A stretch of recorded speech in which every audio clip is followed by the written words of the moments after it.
Just as it would be if you picked a new CEO that had never been a CEO and had no team, it would take them a year to find the right board to be around them. Trust me, I know, because I know people that have done it. Sir? Yes, I'm a distributor of the Conservative Party, and I mean, when you spoke to us at one time, one thing that you said that upset many people is that being in New York, you are a more moderate Republican. But if you were in Texas, you'd be a more conservative Republican. Right. Now, when I ran for office, though I had no chance of winning, my approach was take my politics to the far right, but make them beneficial to people who want to work for a living. That is my own approach. Right. I don't say I live in Parks, but I'm going to be a liberal. No, I'm going to be a far right conservative, and I put my agenda for people that I think will be beneficial to them. Right. And the Conservative Party was very upset when you said because you lived in New York, you'd be more moderate. Well, it's about pragmatism, right? So if you ran right now for mayor, do you think you would win? I can promise you wouldn't. Yeah. So if you don't get in office, then you can talk all you want, but you won't actually do anything, right? So you can, if you want guys that want to talk, don't vote for me.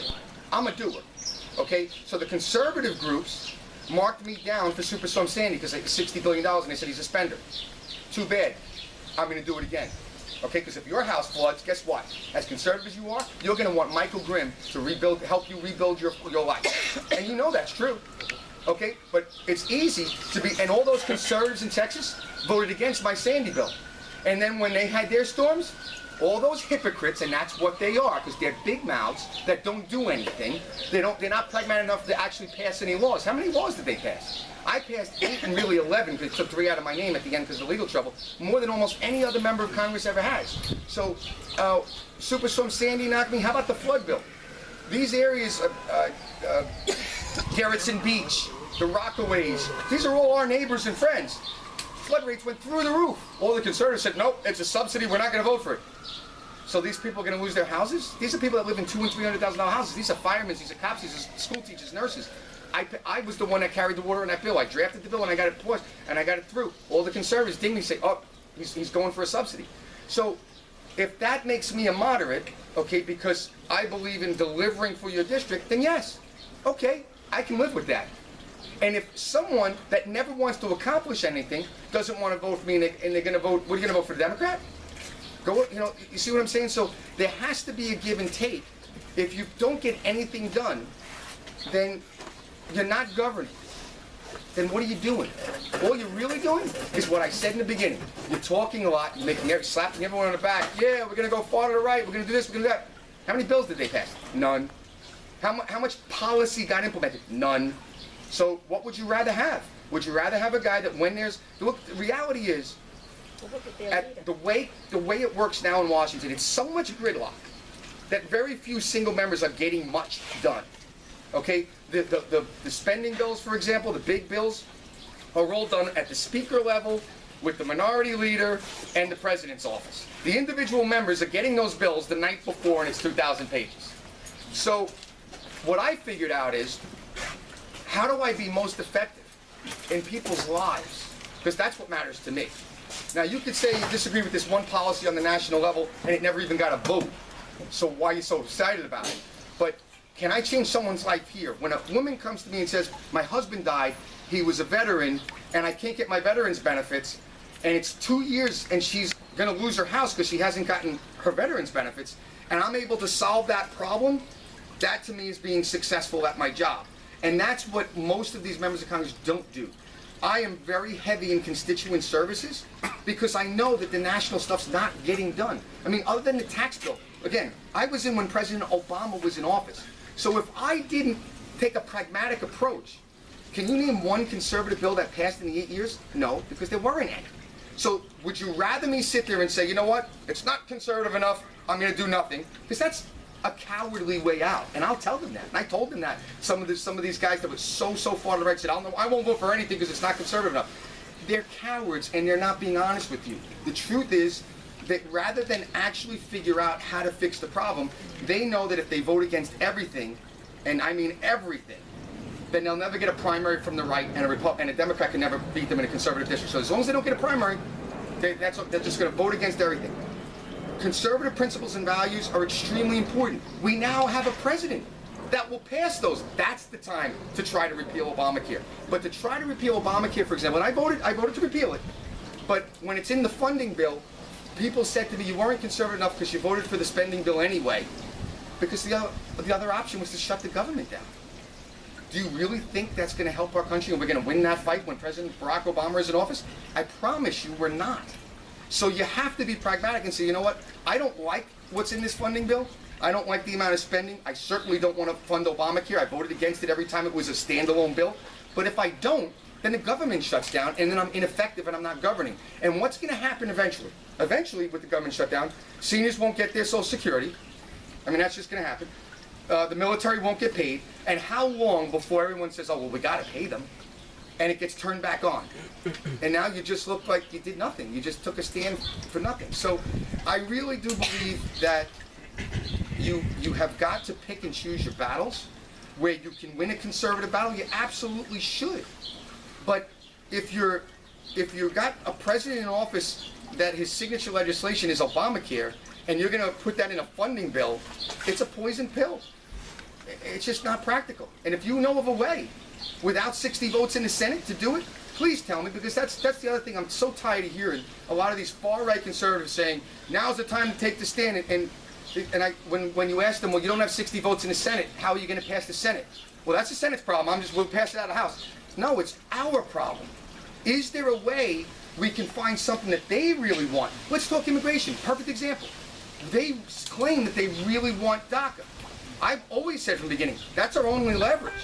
Now, a far-right conservative would say, no DACA, no anything, close the borders, get rid of chain migration, get rid of the lottery system, implement E-Verify, all of those things that we want, build the wall, all of that, and still don't give them DACA. I would say to them, okay, how? You don't have 60 votes in the Senate. My thing is, and you think if someone says I'm too liberal or I'm too moderate, I say give them DACA for all of those things. That's a good compromise. If we can finally close our border, if we can finally fix a broken immigration system, if we can finally get rid of chain migration, if we can get E-Verify, and all we have to do is give DACA recipients a pathway, that seems fair. But if that's not conservative enough, then you know what? I'm sorry. Vote for someone more conservative for me, but you're not going to find that in New York because this is a liberal bastion, is my point. And if you want like a far-right city and state, you have to move because we're losing that battle in New York City. We live in a liberal city. It's just that simple. My congressional district is the last standing conservative district. That's it. We only have one congressman in all of New York City. They have 12. So if we want to go far to the right and run that person, that you're not going to say, for example, get money if there's a storm. If you're not going to pass bills like I did, like flood insurance, then I don't believe you're a viable candidate in this town. And you know what? Every statistic proves that. I want to ask you something. How are you going to take your just what you just gave us, the last 10 minutes, and put that so that the people could see? So because I think if they saw it, well, they'd be on the street following. I think they do, but here's what I do. You can tell my passion. I love this stuff because I love this country just like you do. I really do. But I really believe in rhetoric doesn't mean anything unless you're getting results. And that's why I like our president so much. He believes in results. And if it means that you have to give up DACA, for example, to get all those things, then that's what you do. And anyone that thinks that this country wasn't built on compromise doesn't know our history. Okay, horse trading is how everything got done in this country. You got to give something to someone in California to get something in New York. Because otherwise, why would you vote for each other, right? I mean, it's a give and take. So there has to be some give and take. And that's a perfect example of what I just gave you. But more importantly, the passion that I bring, I was able and very successful. How did I get my flood bill passed when the Republican Party was against me? Because I'm so passionate about it, I'm able to be more than one vote. And that's what makes me a big difference between me and your current congressman. Let's forget that he votes against our president. Let's forget that he hasn't passed even one bill. He can't get one vote on his side for anything because he's not important. No one even knows who he is in D.C. When I was there and I needed votes for flood this, I get 30, 40 guys to join me. That's how you're effective. And sometimes, God bless you, you have to say to them, oh, you need help on this bill that might cost a little money, so conservatives might be upset that it's spending. But you know what? I'm going to get you to support these 3 conservative ideas. That's a compromise that I'll take every day. You have to be pragmatic. And if you can't get more than one vote, just your own vote, I don't think you're a really effective member of Congress. It's sometimes, on everyday votes, yeah, it's just yours. But on the big bills, when you have 10 guys that say, no, I'm not going to vote for that. It's too conservative. And you're able to sit down and talk to them and say, this is why it's important, and get 7 out of those 10 to come and vote with you. That's an effective member of Congress. That's what I used to do on multiple bills, and I was known for that. It was called whipping the floor. I could whip the floor and garner votes. Any other questions? For Michael President. I got to run to the parade. I'm so sorry I got the parade. How do you get involved in the campaign? I'm sorry? How do you get involved in the campaign? How do you get involved in the campaign? That's a great question. So, Alexandra on my staff, who you have her number. Yeah. If anyone wants to get involved, reach out to Alexandra. And also the website is michaelgrimm2018.com. So it's very simple. There's 2 M's in my last name, michaelgrimm2018.com. Just go there. There's a volunteer button and sign up. And again, get involved, people. If we just sit around and talk to ourselves, we're not going to win many elections. We've got to get out on the there. Democrat side? We don't know yet. There's Not five. yet. There's 5 Democrats. Any possible, like, how would you poll against the possible Democrat who you? Well, there's no. Have there been any polls taken? There's no polling yet because none of them have any Gotcha. name recognition. So when Okay. it's, they do all these polls, and I laugh when the media Any talks about possibilities? polls, because if someone has less than 10% or 15% name Right. recognition, you can't poll them because nobody knows them. How do you poll someone that no one knows? So Right. we'll worry about the Democrats after the primary. Look, the Democrats are running on a resistance movement. They're running with a progressive mayor, Bill de Blasio, and I don't believe this district, even though we're not standing in it right now, but the congressional district wants that. I really don't believe that at all.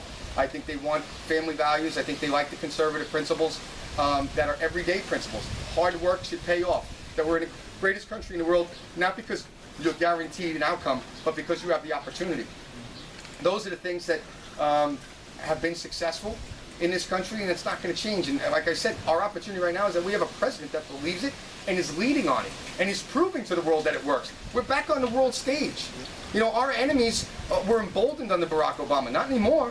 Our enemies know that the United States means business, and that doesn't mean, and he's anything but a warmonger. He's been very, very diplomatic, but he's been forceful too, and he did what he had to do when necessary, such as in the use of chemical weapons in Syria and so on. He's taken the bold stances whenever he's had to. And I think that has made our allies a lot more comfortable with us, because I think they were really worried under Barack Obama. I mean, Poland and other places, were very concerned about our resolve and our allegiance to the partnerships that we've built over decades. Thank you, everyone. Thank you so much. I really appreciate it. Yes. Thank you very much. Fantastic. Let me get a picture, Glenn. Let me get that in. Hold on. Yeah, good. Okay.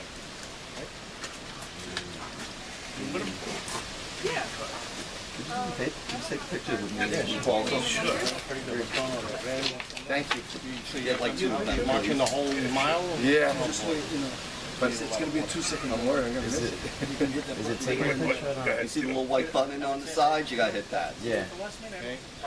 Thank you, guys. Thank you so very much. And thanks for coming out, guys. One more? Yes, yes, sir. GRA. First. I don't think it took it. All right, guys, I hate to say this, I gotta go. I mean, there's thousands of people there that I'm missing right now. All right, guys, thank you so much. Thank you. Thank you, Semper Fi. Alexandra? Yep. I know something. Okay. I didn't know really what you were Explain that about everything. everything you said. Well, we're just talking about this district. Yeah, well, the man in the back. I know that. Put something together. Once again, everyone, just a quick announcement. Alexandra. Put down Grace. GRATZ. You call me with that name,